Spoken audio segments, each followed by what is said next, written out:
Hello and welcome everyone. In this second live session for the course Introduction to Political Theory, I am Mithilesh Kumar, the course instructor, and I'll be very happy to respond to your queries and questions, if any, during this live session. So, in this live session, you can write your queries and comments in the chat box section, and I'll be very happy to respond to them as well. So, I'm sure that you are learning from this course and using the discussion forum for your queries and comments, and you are getting response to them from my TA or me. Um, and submission of assignments and your weekly feedback is helpful to us. I'll just like to, meanwhile you can write your question and comment. But for those of you who have enrolled in this course and have not registered so far, I would request you to do the registration as soon as you can. I think you check the announcement section. The registration for this course has been extended till 21st, that is today. So if you have not registered for the course, you must do as soon as you can. You need to understand that some of you are writing in your weekly feedback that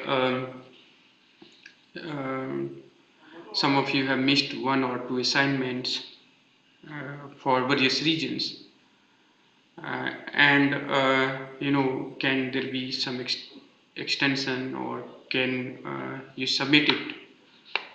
The issue is that assessment of your weekly assignment would be out of 12 assignments, only 8 based assignment will be included in your final assessment. So even if you have missed one or two, I would suggest you to continue submitting the rest of the assignments and do register to appear for the final exam to get a certificate.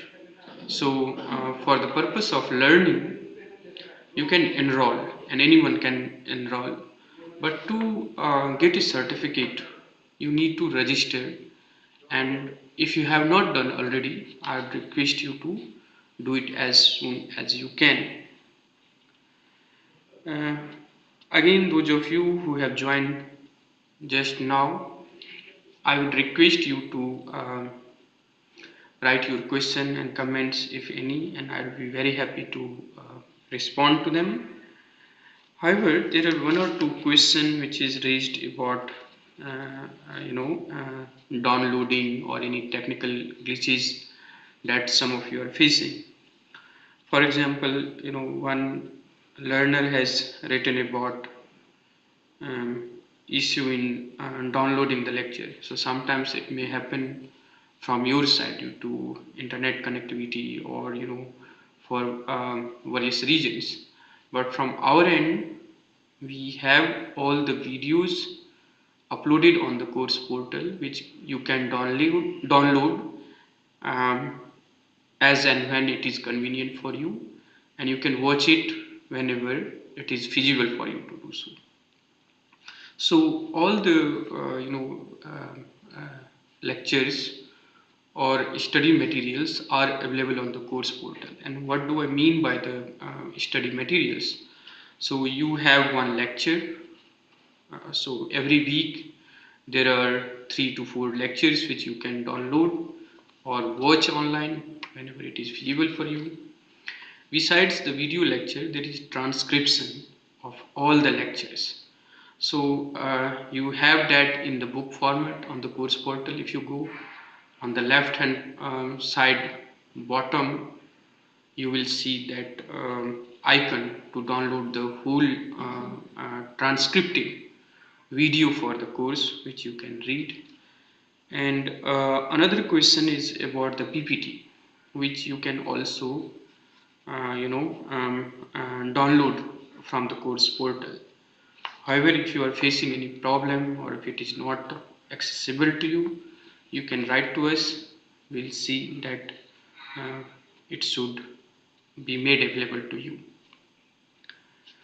Now, as I've said about registration is important for this course, and to get a certificate, you need to have certain minimum percentage. So the two component for that is, as you know, the weekly assignment.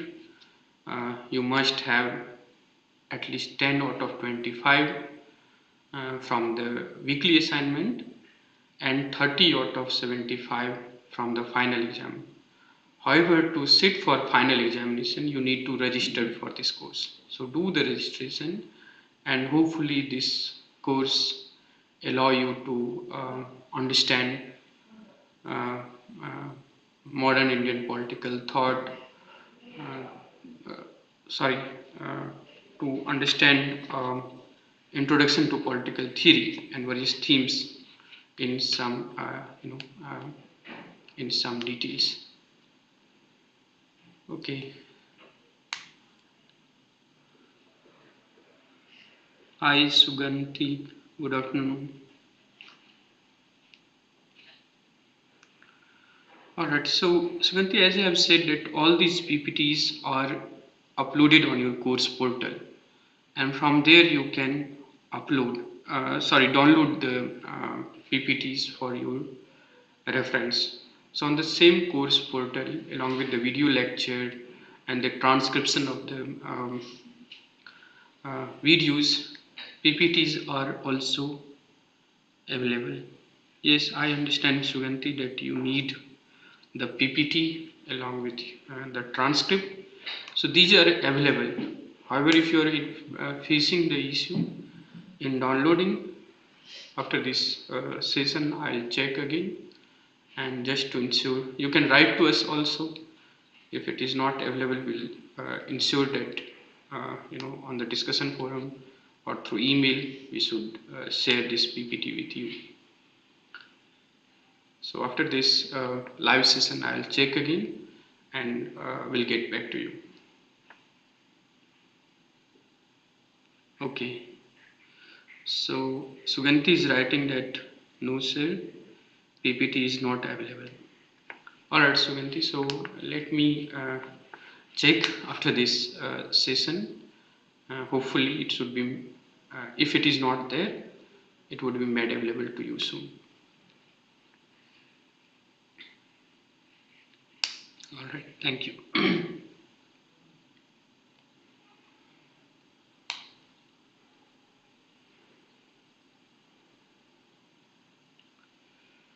Okay, so as I have been saying that hopefully this course is useful to many of you, and we always look forward to your comments and weekly feedback to improve it further. Meanwhile, if you have any more question, you can use the chat box section, as I have said, and I'll be very happy to respond. After this live session, we are going to have one more live session where also you can interact with me for any queries or comments or any feedback that you may wish to share. You may have to share, you can do so. But I'll just repeat myself from what I have said in my previous live session about um, the a kind of common concern that many of you have about the nature of nature of exam or the question paper. Hello Jana, thank you for joining. Do write any question if you have. So there is a kind of general or common concern that many of you have about the uh, uh, final exam or the nature of question. Although you can refer to my first live session where I have discussed in detail, but to repeat myself, it is going to be mainly um, MCQ type objective questions, so there would not be any subjective questions in the final exam.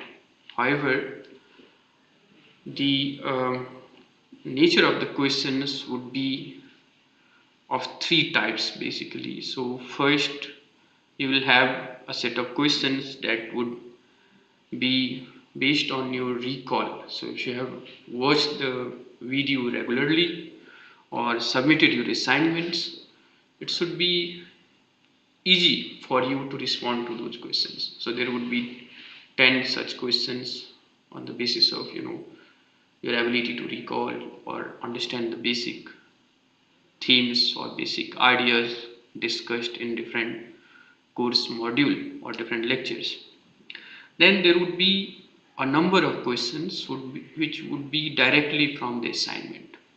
So you see, submitting the assignment regularly is very advantageous for you, that not only in the weekly assignment you score good mark, but also in the final exam there would be a number of questions directly from the assignment. So do submit your assignments regularly.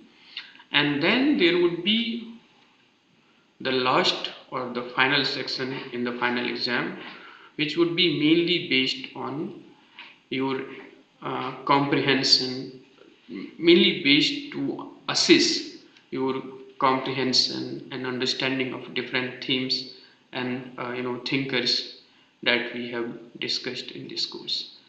So that's about the final exam. I am waiting for any questions or comments that you may have, and I would be very happy to respond.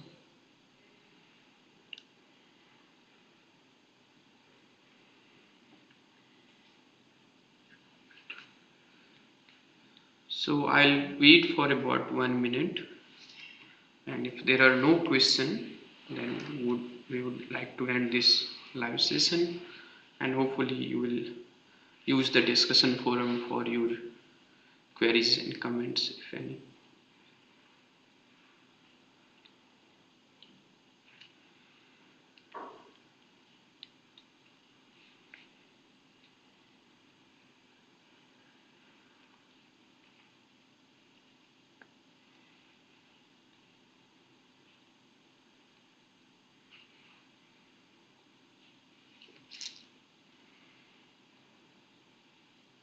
All right. So we have one question from Jainab. What are the main differences or key differences between procedural and substantive democracy? Jana, for details, I'm sure you can go back to the lectures. But what do we mean by the procedural democracy or substantive democracy? So, in the lecture, if you recall, I have discussed that how democracy has become a kind of legitimizing idea in modern polity. So when autocratic regime or military junta or one party rule try to legitimize their power in the name of democracy. However, democracy as an ideal is something which is a kind of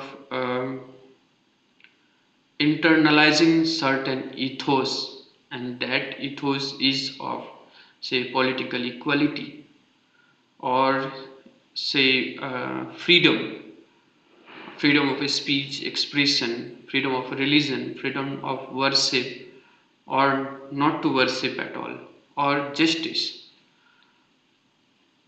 pluralism, respecting the plurality of views, having the freedom to express your thoughts freely, allowing the individual without any consideration of his or her socio-economic background to have the opportunity to live with dignity and to shape the life the way he or she want to lead.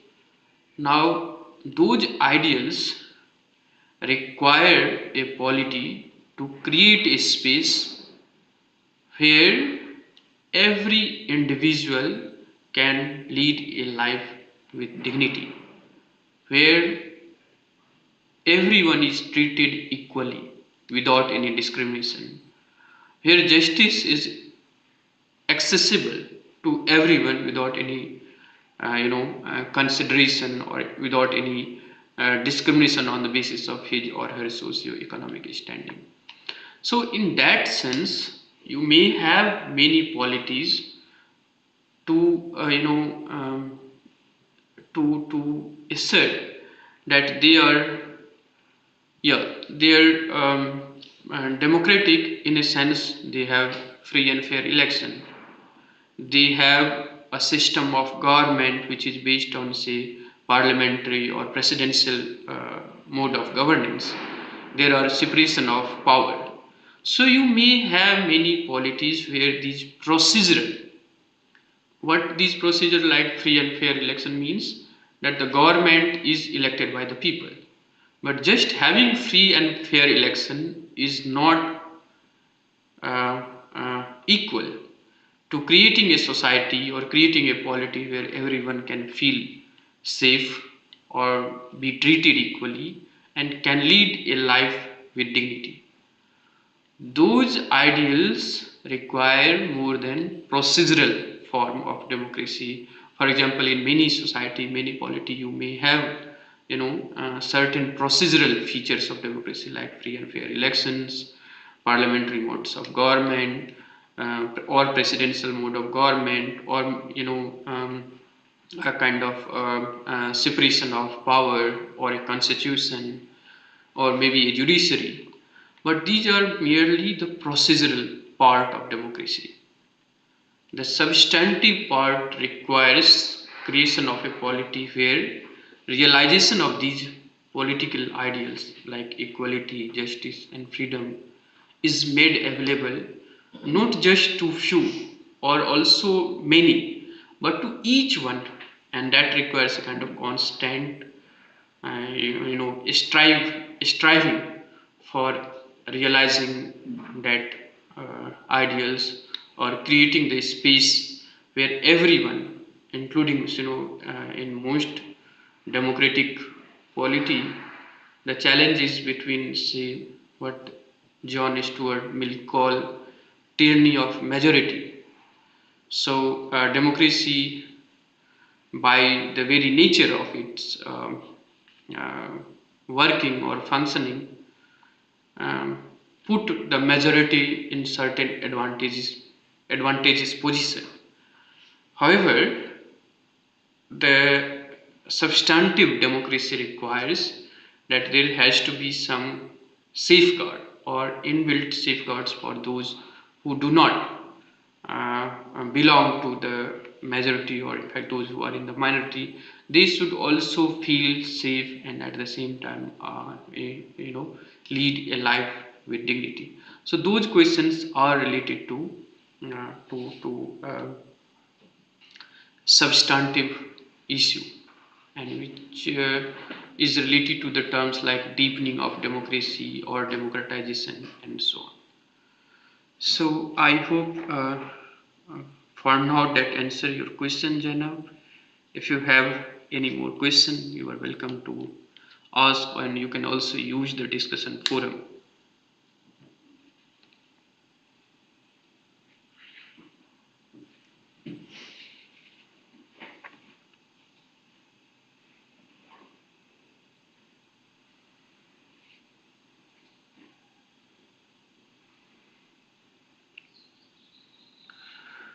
Okay then, so if there are no question, I think we can conclude this live session. And mm, just request to all the listeners that use your discussion forum or weekly feedback to give your constructive suggestion to improve this course further.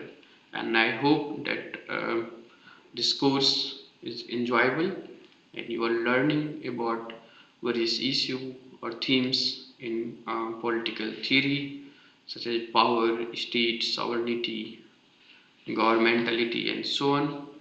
So use the discussion forum, and also we are going to have one more live session before your final exam, so you can also come and interact on that day. But just to remind you about the registration, so if you have enrolled and want to yeah, thanks Janab. Janab is saying that the assignment are very helpful too. Yes, Janab, and as I have said that if you do assignment every week regularly, it will not just help you to pass the first part of the assessment, that is from the assignment, but also give you certain advantage in the final exam where some questions would be directly from the assignment. So yeah, just to conclude, if you have enrolled and not registered for the exam, please do so as early as you can. And I'll see you in the next live session. And also you can use the discussion forum for your questions and comments. And I thank Sugandhi and Jainav for your questions today. And I'll just check that PPT of all the lectures will be made available to all of you. Thank you. Thanks for being with me today.